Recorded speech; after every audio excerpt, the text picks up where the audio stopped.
The auto join feature in Whiteout Survival is absolutely insane, and if you're not taking advantage of it, you're doing it wrong. In this video, I'm going to teach you the things that I wish someone had taught me as a brand new player to this game, because as those of you who are subscribed know, I've played for about a month at this point. I'm up to almost 60 million power, which means, yes, I'm whaling my way through this game, as I have done in many games. In fact, I've got another YouTube channel with 250,000 subscribers covering city building war games. This one is dedicated to Whiteout Survival, so consider subscribing. How does auto join work, and what do you need to know? As you see, boom, right there, that rally went from had a couple people to now it's full. How did that happen? All these people auto joined. The way auto join works is after 1 minute after a rally has been set, people auto join the rally. And they do that by setting how their auto join settings are going to work. So I'll tap the button over here and you have several options. When you enable auto join, for the next 8 hours, you will send armies automatically, if you have them available, to go join rallies, which is pretty cool. And you can see down here, I'll go from the bottom up, that you select what you want to be joined. So either you'll join Polar Terrors or you'll join the Gina's Revenge rallies, all right? In the early game. I'm sure you get more options later, all right? And you can only claim rewards for those 50 times in total per day. So once you've hit those rewards, you just remove the check mark, hit enable again, and you're good to go. As far as I can tell, there's no reason not to just like hit enable again. Like, why does it not matter? Well, the way the game decides who is going to join the rally is with a queue. You can see all the way up top, I am position number 17 in the queue. That means there's 16 people in front of me that will automatically join the rally first and will attempt to fill up that rally before I have a chance to join it. Now that queue position will change around as rallies are launched, and that'll bounce around a bit. And what's interesting, by the way, is you keep your queue position even if you don't have any armies available to join and you're skipped for a round, which is kind of neat. So let's talk about that for a second. So obviously you need to have an army in your city available to join in order to join. Oh, look, I automatically joined the rally. I guess it was that last one I automatically joined, right? Yeah, the one I was just pointing to. So if you have a march available, I was 5 out of 6. Then if it's your turn in the queue, you will join a rally, okay? And that happens until that rally is full. And if I make my way back over to the auto join menu over here, in fact, you can see in 30 seconds, this rally is going to fill up automatically with other people. But anyways, you can have up to 6 marches committed to this process of auto joining rallies. I said, fine. If I have 6 armies at home, 0 out of 6 queues in the world, use all 6. And I have a formation set. Ideally, I want this configuration of troops. So I set the balance of troops and I picked a hero. So if this hero is available, I'm going to be joining the rally with Jessie, who is a great rally joiner. I covered that in a separate video. It is because she contributes a damage skill. We'll cover that briefly here, but for the most part, oh, look, boom, it filled up, right? Boom, full. Now, in this case, they filled up on troops, not players. There's 7 out of 15 on players, but full on troops. And there's a couple strategies for how to approach this with regard to the formation you're using. Some people set a formation of like 1 troop, because all you have to do is join with 1 troop, and if you win, you get full rewards. That gives you a better chance of getting in the rally. And for something like Gina's Revenge, that's very easy. But for Polar Terrors, which are getting harder and harder and harder, there is a chance you will fail at the Polar Terror, depending on sort of who's running the rally, their rally capacity, et cetera, right? So at this point, I'm contributing full troops, all right? And it's not sort of like full troops, because if you have heroes in your lineup, you can do more. So it's not the maximum I could do, but it's the maximum I can do while sending just Jessie. And for the most part, she's not going to be there, and it'll just send less troops slightly in order to fill up the rally, all right? And make my contribution. And with regard to the skill that I'm contributing, this is only really relevant if we're up against a tough Polar Terror, but it is the upper right skill that you see over here for Expedition that is always contributed. The upper right skill is the one that is always contributed for rally or garrison joining. And that's only if, among all the joiners, it is the top 4 highest level skills of all the joiners. in that first position that they put a hero that contributes the skill. Wow. Okay. Anyways, back to the automatic joining here and what you need to know. So there is one other thing here, which is that you could select use all troops, deploys heroes automatically.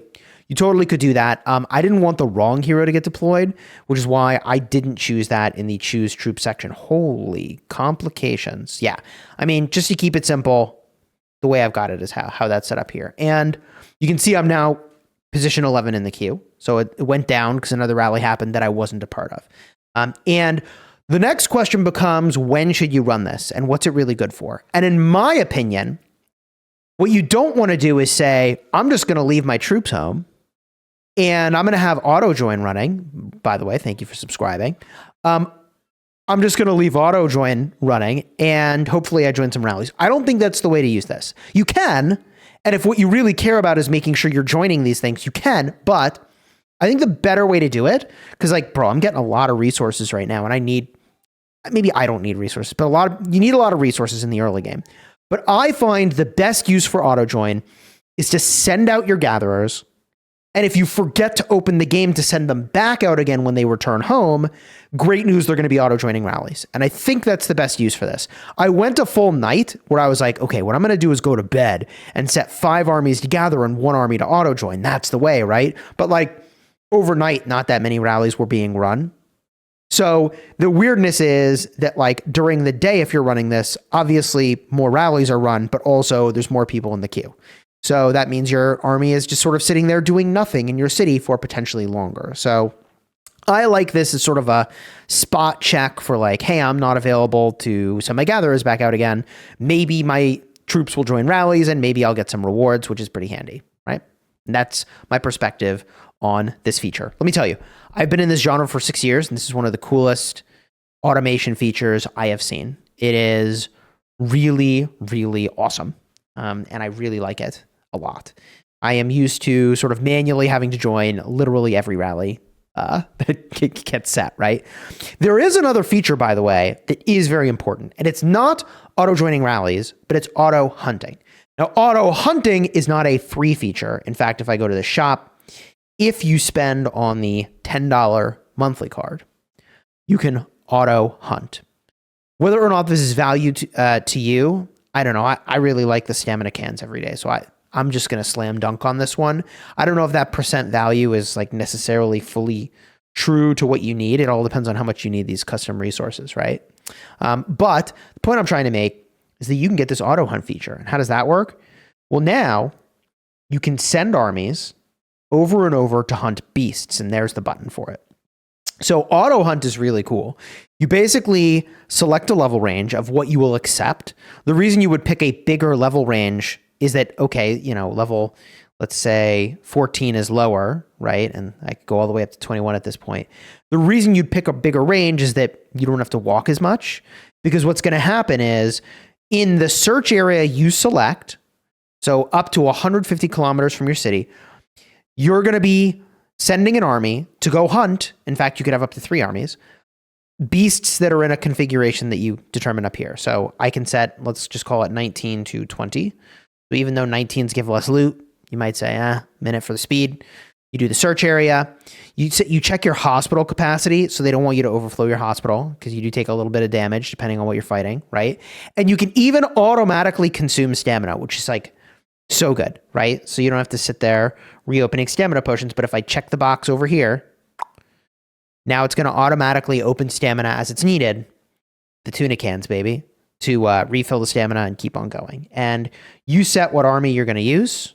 Okay, I would run something like this. All right, and once I hit dispatch, they go. And they start doing, and it's very important that once you hit dispatch here, they go. So like, get all your other settings right. It's not like, oh, I'm going to set my army and then, you know, determine all the other things. No.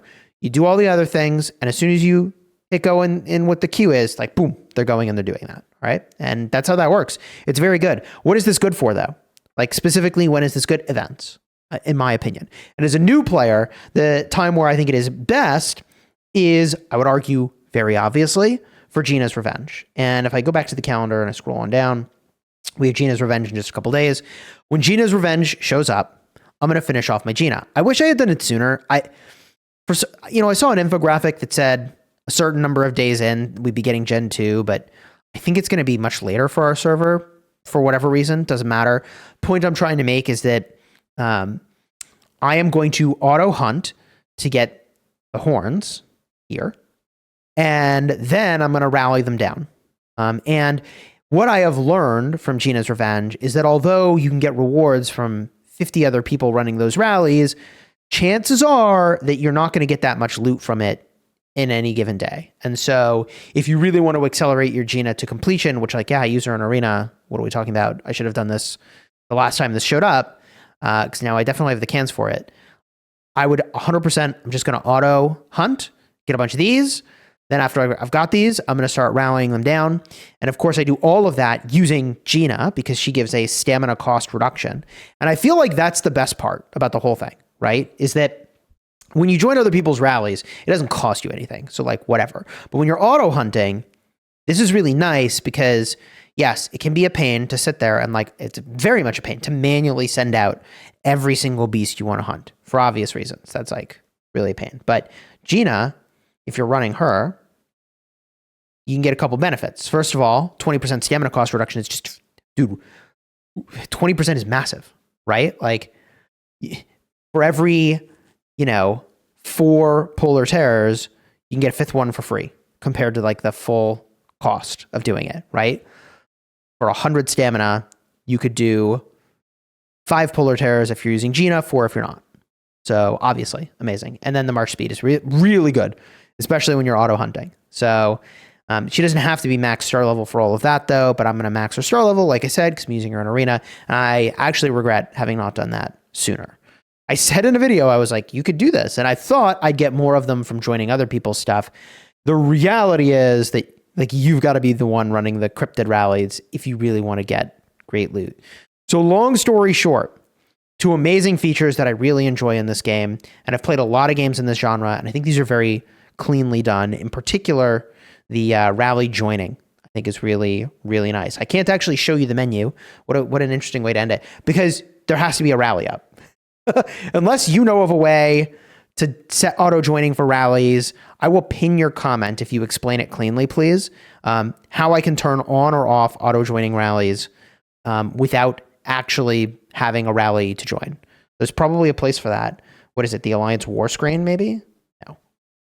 Oh, haha! That is very intuitive. Yes, the Alliance War screen. How cool is that? GG, we figured it out, chat.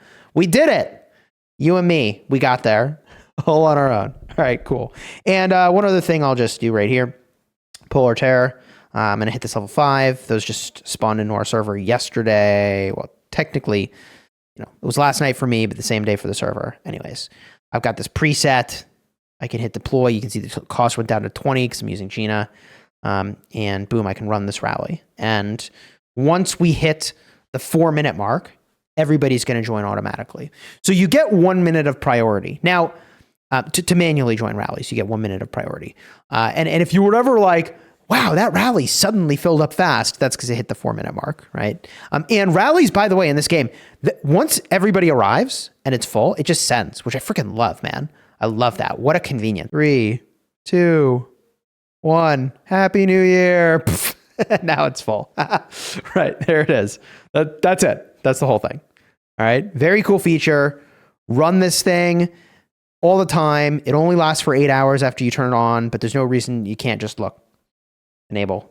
I got another 8 hours, right? I guess technically I got another 15 minutes, but you get the idea. And that's it. Boom, that one filled up, 4-minute mark.